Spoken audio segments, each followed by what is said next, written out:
everything from financial services to fisheries is probably more difficult now than it was. Morning people, welcome back to F Politics. Today marks 5 years since we left the European Union, and Nigel Farage just gave an interview with the Daily Express discussing how things have gone. Now, as the damage of Brexit becomes more and more obvious to everybody, Nigel Farage is being forced to move closer and closer to actually telling the truth. First, he was asked what's been achieved in the last 5 years from Brexit. Well, we've left, and we're not going to rejoin. So from a legal, constitutional, historical point of view, it's a victory. And that is a typical Brexiteer answer. It's all about the victory. But victory over who? Over what? It's against Remainers. We win, you lose. Because when they've done that much damage to the country, all they've got left to celebrate is that they won in 2016, 9 years ago. The difficulty is, what's it achieved? In foreign policy terms, we stand much taller in the world. Now, obviously, I can't show you a poll showing that the rest of the world thinks we're idiots for leaving the EU, but I can show you something concrete. Marine Le Pen, the leader of France's far-right Front National party, in 2019, she dropped their party's plans to take France out of the EU. Despite campaigning for France to leave the EU for years, after 3 years of watching the UK completely mess up the negotiations with the EU for Brexit, she decided it wasn't a good idea for France. So Brexit has been such a cautionary tale across Europe as a bad thing to do that even far-right parties don't want to do it anymore because they know that their people can see that it has made the UK poorer. So if even Nigel Farage's international allies think that Brexit was a bad idea, that doesn't exactly look like us standing tall in the world. But an example he gives is the submarine deal that we did with Australia and America. I think the AUKUS nuclear submarine deal we done with Australia and the Americans could never have done that as an EU member because the French were selling them all the submarines. Even if that's true for diplomatic reasons, the concrete benefit to the UK that he's bragging about is £4 billion going to a weapons manufacturer that supplies weapons to Saudi Arabia during a war that has killed 377,000 people. Oh goody.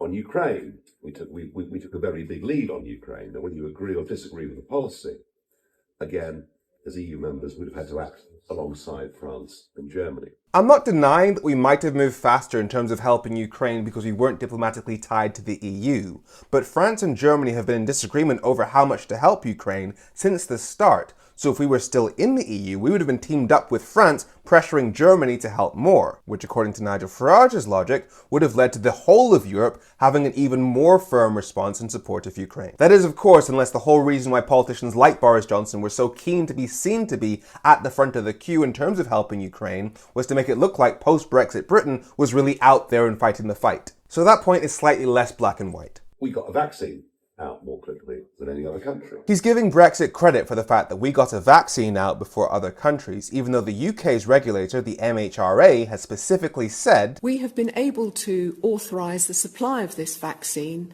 using provisions under European law which exist until the 1st of January. So our speed or our progress has been totally dependent on the availability of data in our rolling review and the rigorous assessment and independent advice we have received." So I hope that clarifies the point about the European relationship. And to brag about the effect that Brexit had on the pandemic when the British Medical Association warned in 2018 that Nigel Farage's version of Brexit would cause catastrophic damage to the NHS and make us more vulnerable to deadly pandemics. And it has been confirmed by the Nuffield Trust that Brexit was damaging the NHS during the pandemic. With a death toll of over 200,000 people, it is undeniable that Nigel Farage, via Brexit, cost thousands of British lives. And with America, right now, because we're outside the EU, we can negotiate with Trump our own trade policy. So he's bragging that because of Brexit, we'll be doing a trade deal with America that's separate from the EU's trade with America. But the EU, when they were negotiating with America, they managed to get an agreement that meant that anything they agreed would not damage our ability to nationalise or renationalise public health services. So because the EU is a market of 500 million people, they had the leverage to protect our NHS. Now when you compare that to when UK Prime Minister Theresa May tried to negotiate with America after the Brexit referendum, you can see the difference. We are a market of just 70 million people, so we don't have the leverage to make those kinds of demands. So when Donald Trump demands that our NHS pays more for drugs, it'll be that or no deal. But now he goes into how Brexit has gone wrong. The disappointments, though, I think, because most people voting Brexit did so because they saw the population explosion. Would you accept that a population that has risen beyond anything we've ever seen in this country before has put massive pressure on the National Health Service? I'd say that EU migrants make up 5% of the UK's population, and yet they make up 10% of our doctors. So rather than immigration being something that threatens the country, it is literally keeping it alive. Net migration reaching a million in 2023. He calls that a disappointment, but I warned him to his face. Femi, in theory, you're right. In theory, under European treaties, there are restrictions that can be placed. Logically speaking, if the EU has restrictions on immigration and the UK hasn't been implementing them, leaving the EU would mean more immigration. So he knew that Brexit would lead to higher immigration while he was pushing for it, and now he's acting like that's some big betrayal. He's the person who betrayed. But then we get onto asylum seekers. Since we left, we've had 130,000 young men cross the English Channel with boats. A lot of people, myself included, see that as a total betrayal of what the Brexit vote was. But that's not the EU. The UK wasn't part of the EU's common asylum policy. So where would people be getting this idea that leaving the EU would stop the asylum seekers coming to the UK? Oh yeah, it was you. Nigel Farage stood in front of a poster with hundreds of visibly Middle Eastern faces to scare people about European migration. Why? Because he knew that the voters he was trying to convince would see brown faces as more of a threat. And now that the reality of that racist con has come to light, he's now blaming that con on everybody else. And then we get to the economy. 5.5 million men and women out there running small businesses, acting as self-employed. The expectation was life would get easier. It hasn't. He's right. Small businesses are finding life harder after Brexit, with the Small Business Federation begging Keir Starmer to change the Brexit deal to avoid the new red tape. But Nigel Farage complaining that small businesses are finding life harder after Brexit. Oh my God, if only somebody had warned him. If you were a smaller company, that means it's harder for you to trade into Europe. A smaller company can't afford to trade to Japan, to the Commonwealth. Should we obsess It makes it more expensive on the to trade into the 15% EU, and who does of the that global benefit? economy It benefits that is Europe? It benefits the companies that are large enough to afford to export to it beyond the EU more than it benefits those who can barely afford to export to Europe. So who does Brexit benefit? And that's exactly what's happened. Large multinational corporations have more or less managed to survive this, and it's the small businesses that have gone under. But carry on. And everything from financial services to fisheries is probably more difficult now than it was. Yeah, the chief of the City of London has reported that Brexit has cost 40,000 financial services jobs. So that's true, and the National Federation of Fishermen's Associations says that by next year, Brexit will have cost £300 million to that industry. But that right there is an admission from the man who said that fishing would be the acid test as to whether or not Brexit has been a success or not, actually admitting that Brexit has damaged UK fishing. But he still tries to defend it. Well, look at the state that Europe's in at the moment. I mean, they're literally disagreeing on everything. So European countries have to decide things together. They're not just dictated to by Brussels. Good to know. And you think our economies are bad? Have a look across the channel. And that's the most common argument you'll hear in defense of Brexit. They'll point to problems in the economies of Europe and say that's proof that Brexit hasn't damaged our economy. But just think about it. Brexit has objectively damaged our trade with our main trading partners, the place where we get a third of our food. Problems in other EU countries doesn't make that go away. Because whatever those countries are going through, none of them have decided to damage their trade with their 30 closest neighbours. If they had, things would be going even worse for them. But here's why Nigel Farage says he's back in frontline politics. And I'm back because we now need people in charge to deliver the Brexit we voted for. So which is the Brexit that we voted for? Because you say it's not Boris Johnson's deal, and we'll get to that in a second.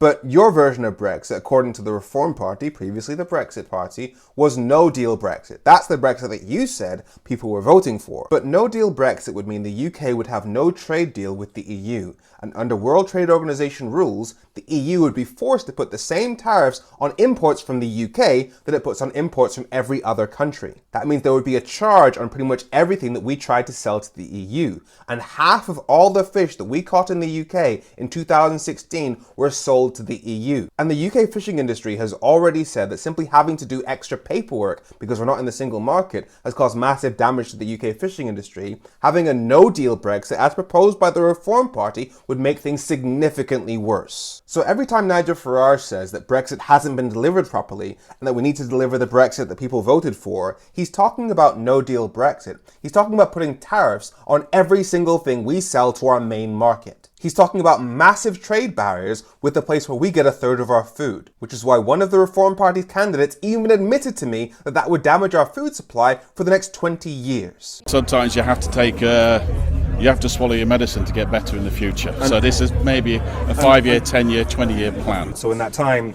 we'd have made food significantly more expensive before we can actually make our own.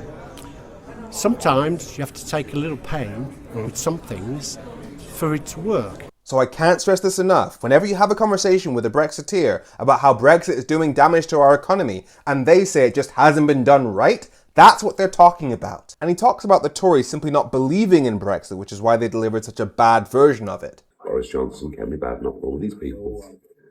I don't think they ever really believed in it. I think they used it as a vehicle to win a general election, which I helped them do. Yeah, you did help them deliver Brexit. You stood down candidates for the Reform Party in the 2019 election, which is what allowed Boris Johnson to gain such a huge majority and take us out of the EU. Even though Nigel Farage had specifically said that the Brexit that Boris Johnson negotiated was not what people voted for. And when asked what would happen if people were given a choice between remaining in the EU and Boris Johnson's deal, Remain wins that referendum and wins it every single time. So Nigel Farage helped Boris Johnson deliver a version of Brexit that he says that people did not want, yet he claims to be on the side of democracy. And he's admitting that Brexit is making us poorer. But he also says, I don't for a minute believe Brexit was the wrong thing to do. Absolutely not. the man just 3 seconds ago said, And everything from financial services to fisheries is probably more difficult now than it was. so he's admitting that Brexit has damaged the UK economy across the board, but he still supports it. The man does not give a shit about this country. Like, please, if there are any Reform Party supporters watching this, I am begging you, just think for a second. Imagine if you had a mate and he asked you to go to this club and you were like, I don't know. And so you have this debate over years as to whether or not it'd be a good idea to go to that club. And eventually you go. But as soon as you get in there, you are savaged by a pack of wolves. And your mate admits you're being savaged by wolves. But he says, nah, it's not my fault. The bouncer should have dealt with that. Brexit was never going to solve any of our domestic problems. What Brexit does is give a British government the opportunity to do things differently. And he's telling you to stay in the club with the wolves and said, I will sort it out. I will sort it out. Don't worry. I got it. I've got the manager's ear. I'm going to sort it out. Do you still trust your mate? And given that Nigel Farage's Brexit policy is a no-deal Brexit, if he ever gained power, he wouldn't be getting rid of the wolves. He'd be adding leopards and snakes. So tell me, why are you still taking that mate's advice? It's been 5 years since Brexit, 9 years since the referendum. We deserve better. I'm Femi. Make sure you follow F Politics so politics doesn't F you. Have a great week.